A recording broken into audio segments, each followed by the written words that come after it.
ئەمڕۆ بۆ وەرگرتنەوەی کارتی هەژماری من قەرەباڵغی دروست بوو. خێوەتی مامۆستایانی ناڕازی کوردیش پێچرایەوە. سڵاوتان لەبێت.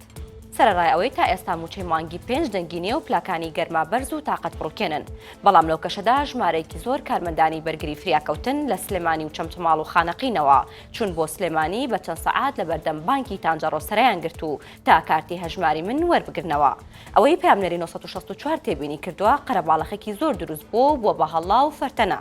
کارمەندێکی بەرگری فریاکەوتنیش دەڵێت لە سەرووی خۆمانەوە ئاگادارکراوینەتەوە کە بە یەکەوە بچین کارتەکە وەربگرینەوە. جا فەرمانبەر و موچەخۆری خێر لە خۆنەدیویش نازانێت چی بکات. ناچارە بە گەرما و تاقەت بڕووکێنەکە 8-9 سەعات سەرە بگرێت تا کارتەکە وەربگرێتەوە. بەو هیوایە موچە بێت و گیرفانی وەک کەشەکە گەرم ببێت.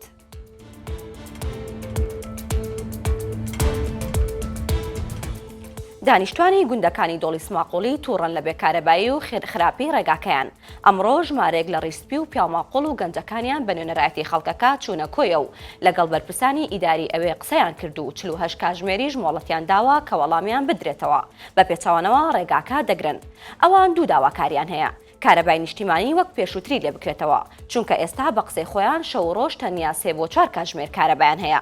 داواکاری دومیش ئەوەیە ڕێگە لە بار هەڵگرەکان بگیرێت لە سماقۆڵیەوە هاتوچۆ بکەن چونکە ئێستا بەهۆی داخستنی ڕێگاکانی تر هەموو بار هەڵگرەکان بەو ڕێگایەدا دەڕۆن. مامۆستا شاکر سماقۆڵی وەک نوێنەری گوندەکانی سماقۆڵی بە 964 وت 48 کاتژمێر مۆڵەتماندا و بە بەرپرسان کە وەڵامی داواکاریەکانمان بدەنەوە. بە پێچەوانەوە ڕێگاکە دەگرین و ناهێڵین یەک بار هەڵگری پێدا بڕوات.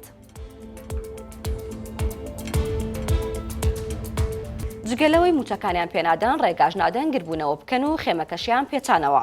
ئەمڕۆ ژمارەیەک مامۆستای خوێندنی کوردی لە کەرکووک خێوەتیان برد و لە بەردەم نووسنگەی پەرلەمان هەڵیاندا و تێیدا دانیشتن. ناڕازەتەکەی ئەوان بۆ ئەوە بووە کە 76 ڕۆژە موچەیان دواکەوتووە. هەر بۆیە بە شێوەیەکی مەدەنی لە ژێر خێوەتەکە دانیشتن و چالاکی مەدەنیان ئەنجامدا. بەڵام بە بیانووی وەرنەگرتنی مۆڵەت هێزە ئەمنیەکان بەسەریاندادا و خێوەتەکەیان پێچایەوە و هۆشداریشیان پێدرا کە نابێت خێوەت هەڵبدەنەوە.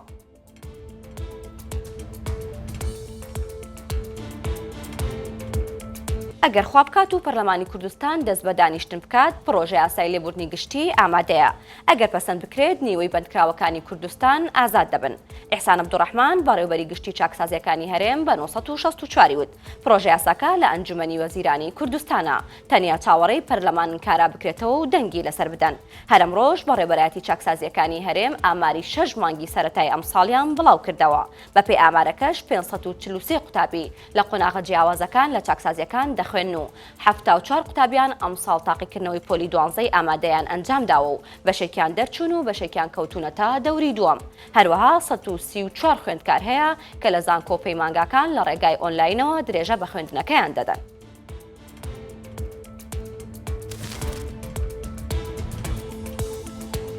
بەڵە بەڕێزان سەرشتان بە هەواڵێکی تر ڕاکێشم لە مەڵپەڕی 964 ئەویش ئەوەیەوە کە زانین کە لە نیوەڕۆی ئەمڕۆ لە هەنێک لە ناوچەکانی کوردستان ڕەشەبا و هەورە بروسکە و باران دەستی پێکرد بوو.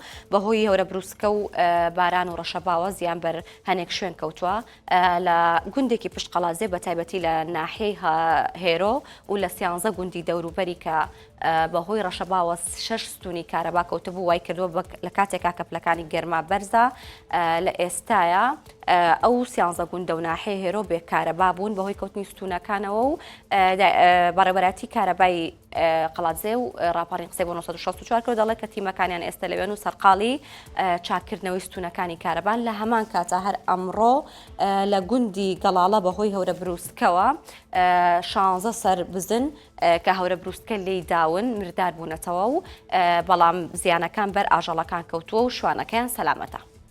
هەواڵەکانم پێشکەشکردن هەر شاد.